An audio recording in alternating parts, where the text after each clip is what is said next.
Finally, you want to own a sports team, buy a franchise, sell tickets and jerseys, collect a share of national TV money, and watch billions in value pile up while cities fight over who gets to host you. It sounds like the simplest trophy asset money can buy. The scale is almost unbelievable. The average NFL franchise is now worth $71 billion, with the Dallas Cowboys alone valued at $13 billion. But here's the twist nobody expects. In 1989, when Jerry Jones bought the Cowboys for $140 million, financed heavily with debt, sports media mocked him openly, calling him an out-of-touch oil man about to ruin America's team. That $140 million purchase is now worth $13 billion. That's not a metaphor. That gap between a ridiculed, debt-fueled gamble and the single most valuable sports franchise on earth is exactly what this video walks through. By the end, you'll know why a team that sells out every single game can still lose money. The one piece of media infrastructure tracked by almost no fan that can quietly cut a team's revenue by 75% overnight, and why the record price for an NFL team, $6.05 billion,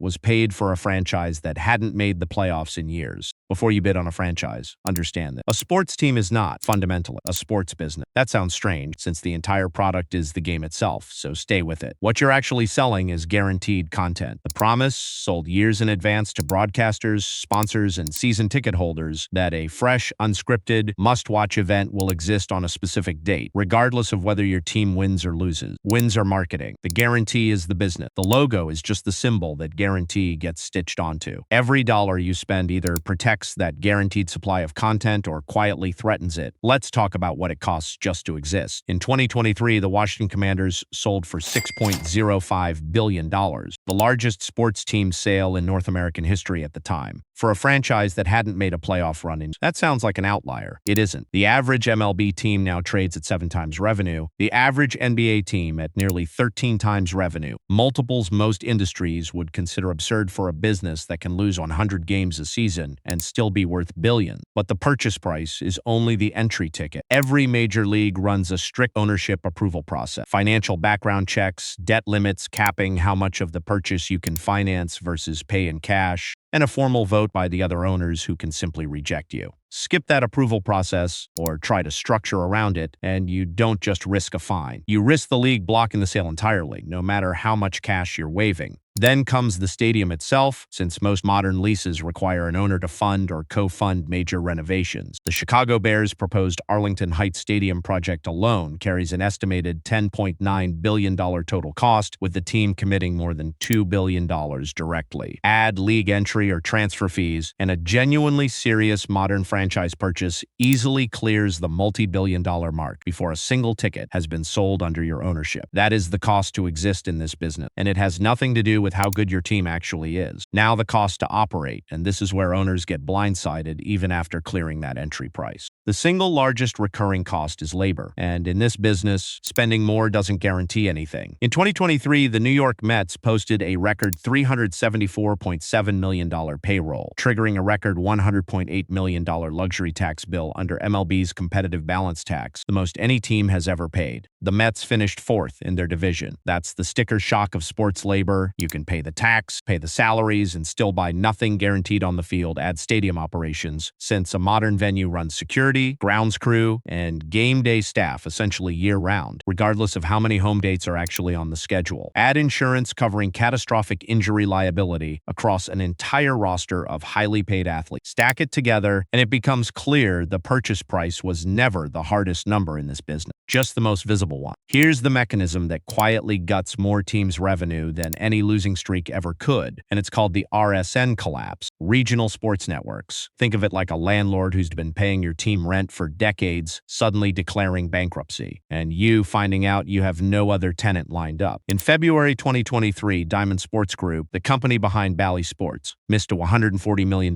debt payment and filed for Chapter 11, holding the local broadcast rights to 14 MLB teams at the time. The fallout was brutal and specific. The Arizona Diamondbacks, previously paid roughly $68 million a year for their local rights, saw that revenue crater, and the San Diego Padres were left with just $17 million in local TV revenue by 2024. Most small market owners never modeled what happens if the middleman paying them simply stops existing, and for teams that depended on that check, it alone can erase years of margin in a single offseason. The revenue model, on paper, is beautifully simple. Ticket price times attendance, plus your cut of national and local broadcast deals. A team averaging $150 a ticket across 40,000 fans for 41 home games is looking at over $246 million from tickets alone. On a spreadsheet, before you've sold a single jersey or signed a single sponsor, that's an extraordinary business. But that clean formula assumes every one of those broadcast and sponsorship dollars actually shows up, and that's exactly where the model breaks in practice. Two franchises with identical market size and identical ticket prices can post wildly different results based on one number: how much of their guaranteed content supply is actually still under contract. A big market team with its own equity stake in a network, like the Los Angeles Dodgers' $8.35 billion 25-year deal that created Sportsnet LA, has decades of guaranteed revenue locked in, regardless of what happens to any single broadcaster. A team that depended entirely on Diamond Sports for that same category of income watched a huge share of it simply vanish, with no leverage to replace it overnight. Same league, same sport, same fan base size. One owner is sitting on a locked-in annuity. The other is scrambling to rebuild an entire revenue line from zero. Let's look at what this did to real operators. The Diamond Sports bankruptcy didn't just hit one team. It hit the entire local media backbone of baseball, and MLB had to step in and personally take over broadcasts for teams whose rights holder could no longer guarantee it could put the games on air at all. The lesson: your biggest guaranteed revenue line can depend entirely on a company you don't own and can't control, and its bankruptcy becomes your problem overnight. Then there's the macro shock. In 2020, the NFL's league-wide revenue fell from $16 billion in 2019 to $12 billion, a $4 billion drop in a single year, as attendance collapsed from over 17 million fans to little more than 1 million league-wide during the pandemic. Across baseball, teams lost an estimated $5.2 billion